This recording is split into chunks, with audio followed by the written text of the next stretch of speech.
Okay, so 251. Okay, so make sure you've seen the 7th videos that I did. If you haven't, check those out. Also check out the video on the chords of a scale. All right, make sure to watch that. Try to get that to really understand this.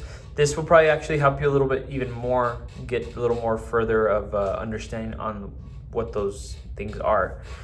So what we're gonna do is play a 251 in the key of C.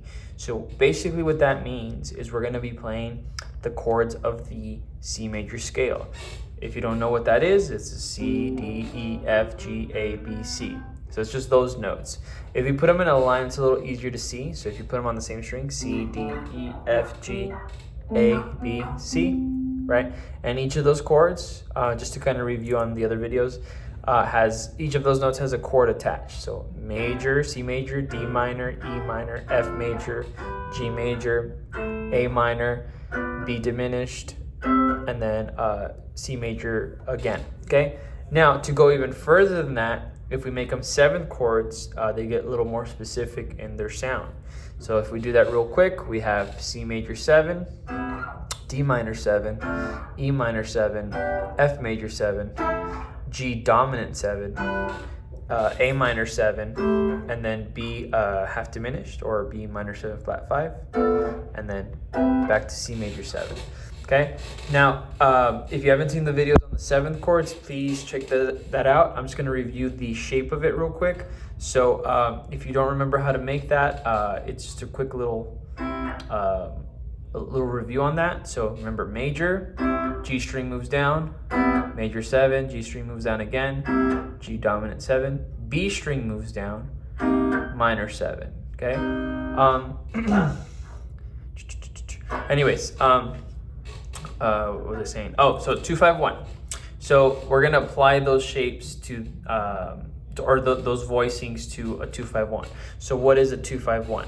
A 251 is referring to the scale degree. Okay, so in the key of C, right, 1 is the first chord, which is C major 7, right? So that means 2, right, because we said 2 first, right, is D minor 7, right? And if you count it up, 1, 2, 3, 4, 5, 5 is going to be G dominant 7, right? And why is it dominant? That's the order of the key. We'll get into the whys and hows and all that later. It's just a matter of putting that together first, and then so once we have that, we're able to play it and get that down, then we'll talk about the why. So G dominant 7, and then back to C major 7, because that's 1. So 1, 2, right, 3, 4, 5, right? So it's 2, 5, 1. Now in music, right, when we're actually playing music, you typically don't want to be playing linearly, right? You're not playing on one string the whole time. So it's a combination of going up and down with strings, right? So what we're gonna do is we're gonna start on the D minor 7 here on the A string. Remember, major, major 7, dominant, minor 7. That's the guy we're looking for, minor 7. Okay? And then we're gonna go to G on the E string. Now, how do you get to D, G dominant 7 here? Remember, major, pinky off, dominant. Kind of funny too, because these are the same shape, same kind of overall shape, fingering. It's just that here it's minor 7, here it's dominant because of the way we tune our guitar. Okay, so and then major 7 on the A string again.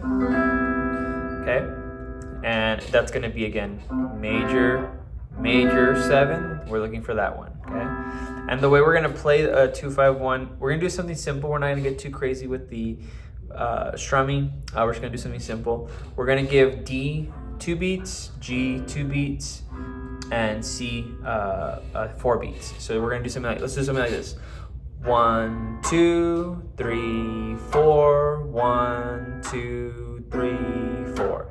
D, G, C. So just 2 hits on the C. Something simple, okay? And once you master that, once you get used to that, right, do it inverted.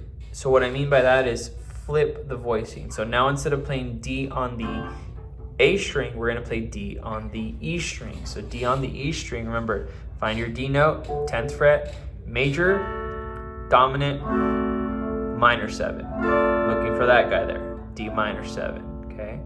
Then we're gonna switch it. Normally we would have gone where? We would have gone up, right? Because we went from A to the E, right? Now we're E to the A. So our G is gonna be below us, right here. And we're gonna, again, major 7, dominant. So D minor 7, G dominant 7.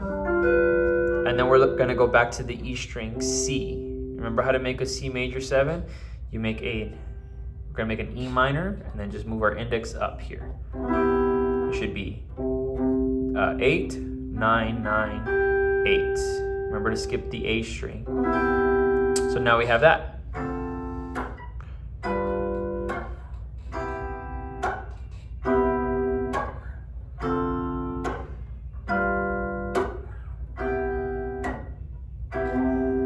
Good. And so now you're able to play a 2-5-1 in both versions, right?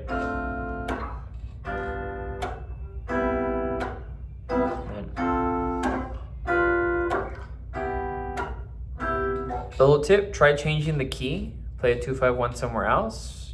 Play a 2-5-1 here.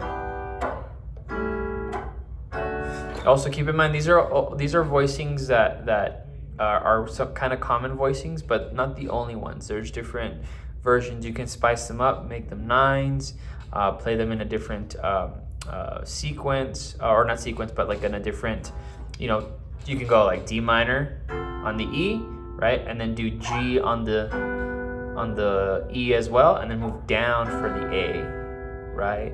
I also maybe try playing them linearly just so you can kind of visualize them a little bit. Oops, all right. Right, as well. Pay attention also to how it moved, right? So from D to G, it goes, right? It went behind and up, right?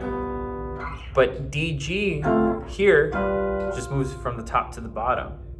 But from G to C, it moves to the side, right? Which is interesting, which is something we'll talk about later as well. Same thing here, G dominant to C moves downward. It's kind of weird, they flip depending on where they start. Just keep that in mind, like D, G, C, right? D, G, C, oops, okay? Just keep that in mind when you're practicing it, but just nice and slow.